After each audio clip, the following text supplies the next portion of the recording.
आज हम पढ़ेंगे कक्षा 6 का पाठ टिकट एल्बम। अब राजप्पा को कोई नहीं पूछता।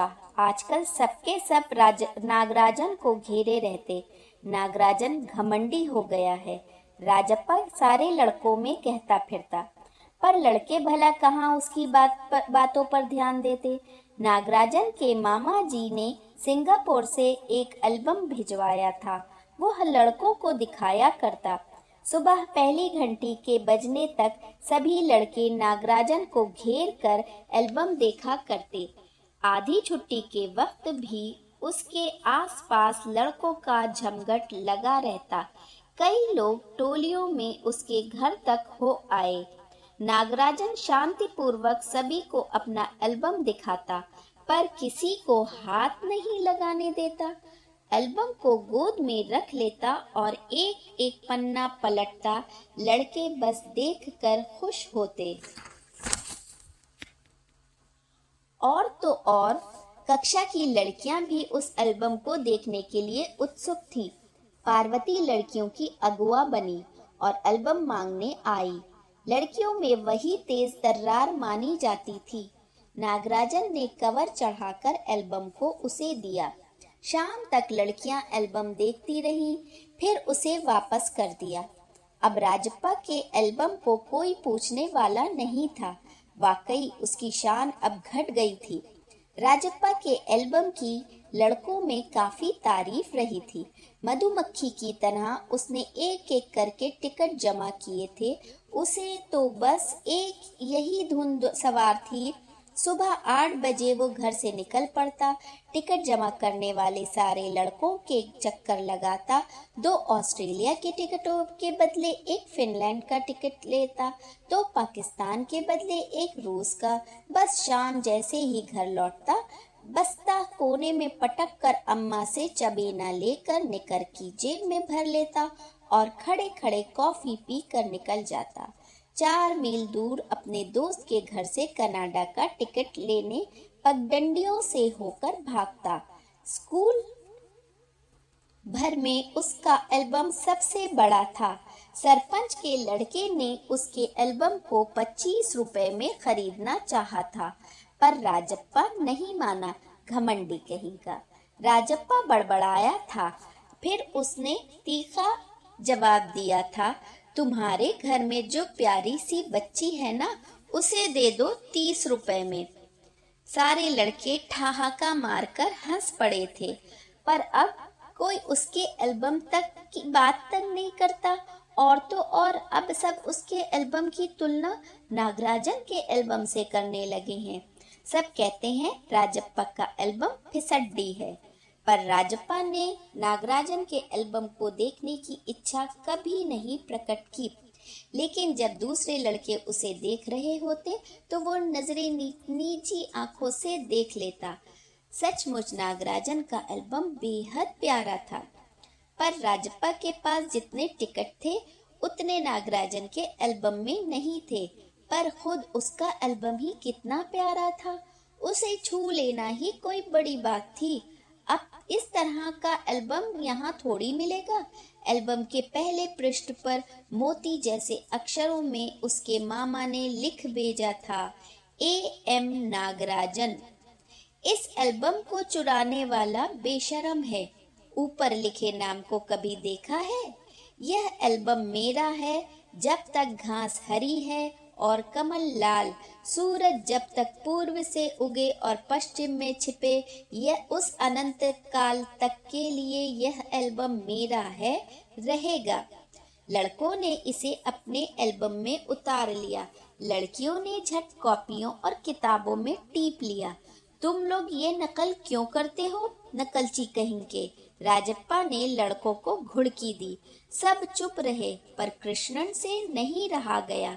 जा जा जलता है, ईर्ष्यालु कहीं का। मैं काहे को जलूं, जले तेरा खानदान। मेरा एल्बम उसके एल्बम से कहीं बड़ा है। राजप्पा ने शान बघारी। अरे उसके पास जो टिकटें हैं वो हैं कहीं तेरे पास? सब क्यों, बस एक इंडोनेशिया का टिकट दिखा दो। अरे पानी भरोगे? हाँ, कृष्ण ने छेड़ा। पर मेरे पास जो टिकट है वो कहाँ है उसके पास? राजप्पा ने फिर ललकारा। उसके पास जो टिकट है वही दिखा दो। कृष्णन भी कम नहीं था। ठीक है, 10 रुपए की शर्त, मेरे वाले टिकट दिखा दो। तुम्हारा एल्बम कूड़ा है, कृष्णन चीखा। हाँ हाँ कूड़ा, लड़के जैसे कोरस गाने लगे। राजप्पा को लगा अपने एल्बम के बारे में बातें करना फालतू है। उसने कितनी मेहनत और लगन से टिकट बटोरे हैं। सिंगापुर से आए इस एक पार्सल ने नागराजन को एक ही दिन में मशहूर कर दिया। पर दोनों में कितना अंतर है, ये लड़के क्या समझेंगे। राजप्पा मन ही मन कुढ़ रहा था। स्कूल जाना अब खलने लगा था और लड़कों के सामने जाने में शर्म आने लगी थी। आमतौर पर शनिवार और रविवार को टिकट की खोज में लगा रहता, परंतु अब घर घुसा हो गया था। दिन में कई बार एल्बम को पलटता रहता, रात को लेट जाता, सहसा जाने क्या सोचकर उठता, ट्रंक खोलकर एल्बम निकालता और एक बार पूरा देख जाता। उसे एल्बम से चिढ़ होने लगी थी। उसे लगा एल्बम वाकई कूड़ा हो गया है। उस दिन शाम उसने जैसे तय कर लिया था, वो नागराजन के घर गया। अब कोई कितना अपमान सहे। नागराजन के हाथ अचानक एक एल्बम लगा है, बस यही ना। वो क्या जाने टिकट कैसे जमा किए जाते हैं, एक एक टिकट की क्या कीमत होती है, वो भला क्या समझे। सोचता होगा टिकट जितना बड़ा होगा वह उतना ही कीमती होगा, या फिर सोचता होगा बड़े देश का टिकट कीमती होगा, वो भला क्या समझे।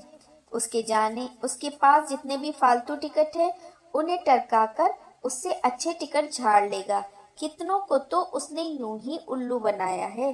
कितनी चालबाजी करनी पड़ती है। नागराजन भला किसके की मूली है। राजप्पा नागराजन के घर पहुंचकर ऊपर गया। चूंकि वो अक्सर आया जाया करता था, सो किसी ने नहीं टोका। ऊपर पहुंचकर वो नागराजन की मेज के पास पड़ी कुर्सी पर बैठ गया। कुछ देर बाद नागराजन की बहन कामाक्षी ऊपर आई। भैया शहर गया है। अरे हाँ, तुमने भैया का एल्बम देखा, उसने पूछा। राजप्पा को हाँ कहने में हेकड़ी हो रही थी। बहुत सुंदर एल्बम है ना, सुना है स्कूल भर में किसी के पास इतना बड़ा एल्बम नहीं है। तुमसे किसने कहा। भैया ने। वो कुड़ गया। बड़े से क्या मतलब हुआ, आकार में बड़ा हुआ तो एल्बम बड़ा हो गया। उसकी चिड़चिड़ाहट साफ थी। कामाक्षी कुछ देर वहीं रही, फिर नीचे चली गई। राजप्पा मेज पर बिखरी किताबों को टटोलने लगा। अचानक उसका हाथ दराज के ताले से टकरा गया। उसने ताले को खींचकर देखा, बंद था। क्यों न उसे खोलकर देख लिया जाए। मेज पर से उसने चाबी ढूंढ निकाली। सीढ़ियों के पास जाकर उसने एक बार झांक कर देखा, फिर जल्दी से दराज खोली। एल्बम ऊपर ही रखा हुआ था। पहला पृष्ठ खोला, उन वाक्यों को उसने दोबारा पढ़ा। उसका दिल तेजी से धड़कने लगा। एल्बम को झट कमीज के नीचे खोस लिया और दराज बंद कर दिया। सीढ़ियां उतरकर घर की ओर भागा। घर जाकर सीधा पुस्तक की अलमारी के पास गया और पीछे की ओर एल्बम छिपा दिया। उसने बाहर आकर झांका, पूरा शरीर जैसे जलने लगा था। गला सूख रहा था और चेहरा तमतमाने लगा था। रात 8 बजे अप्पू आया। हाथ पांव हिलाकर उसने पूरी बात कह सुनाई। सुना तुमने, नागराजन का एल्बम खो गया। हम दोनों शहर गए हुए थे, लौट कर देखा तो एल्बम गायब।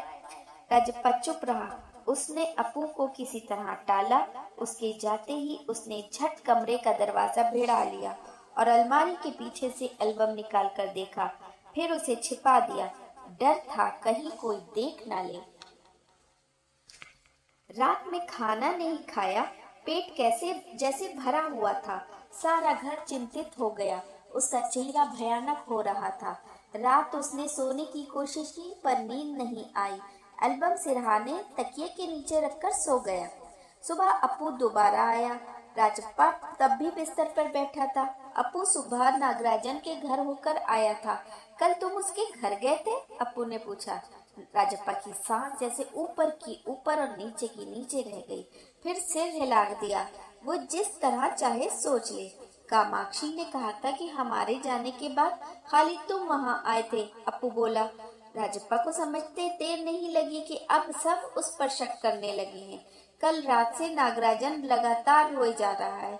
उसके पापा शायद पुलिस को खबर कर दें, अप्पू ने कहा। राजप्पा फिर भी चुप रहा। उसके पापा डीएसपी के दफ्तर में ही तो काम करते हैं। बस वह पलक झपक दे और पुलिस की फौज हाजिर। अपू जैसे आग में घी डाल रहा था। ये तो भला हुआ कि अपू का भाई उसे ढूंढता हुआ आ गया और अपू चलता बना। राजप्पा के पापा दफ्तर चले गए थे। बाहर का किवाड़ बंद था। राजप्पा अभी तक बिस्तर पर बैठा हुआ था। आधा घंटा गुजर गया और वो उसी तरह बैठा रहा। तभी बाहर की सांकल खटकी। पुलिस? राजप्पा बुदबुदाया। भीतर सांकल लगी थी। दरवाजा खटकने की आवाज तेज हो गई। राजप्पा ने तकिए के नीचे से एल्बम उठाया और ऊपर भागा। अलमारी के पीछे छिपा दे? नहीं, पुलिस ने अगर तलाशी ली तो पकड़ा जाएगा। एल्बम को कमीज के नीचे छिपाकर वो नीचे आ गया। बाहर का दरवाजा अब भी बज रहा था। कौन है? अरे दरवाजा क्यों नहीं खोलता? अम्मा भीतर से चिल्लाई। थोड़ी देर और हुई तो अम्मा खुद ही उठकर चली आएंगी। राजप्पा पिछवाड़े की ओर भागा।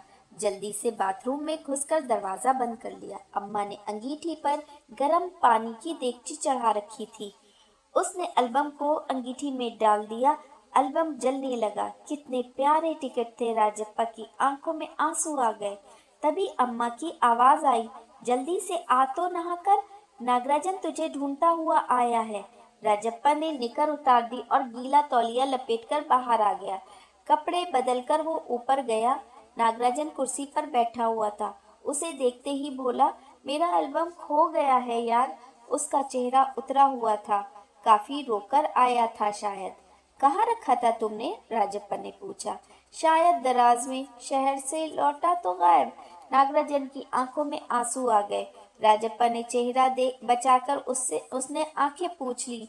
रो मत यार। राजप्पा ने उसे पुचकारा। फपक फपक कर रो दिया।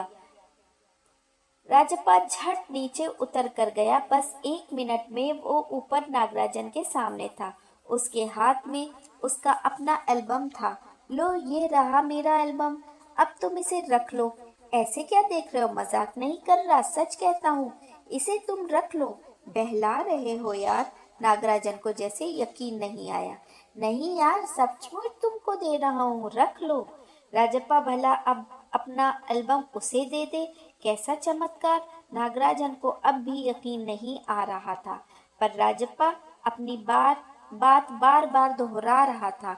उसका गला भर आया। ठीक है, मैं इसे रख लेता हूँ, पर तुम क्या करोगे? मुझे नहीं चाहिए। क्यों? तुम्हें एक भी टिकट नहीं चाहिए? नहीं। पर तुम कैसे रहोगे बगैर किसी टिकट के? रोता क्यों है यार? ले, इस एल्बम को तू ही रख ले। इतनी मेहनत की है तूने। नागराजन बोला। नहीं, तुम रख लो। लेकर चले जाओ, जाओ, चले जाओ यहाँ से। वो चीखा और फूट फूट कर रो दिया।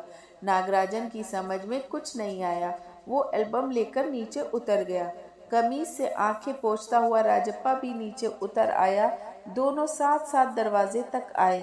बहुत बहुत धन्यवाद, मैं घर चलूं? नागराजन सीढ़ियां उतरने लगा। सुनो राजू, राजप्पा ने पुकारा।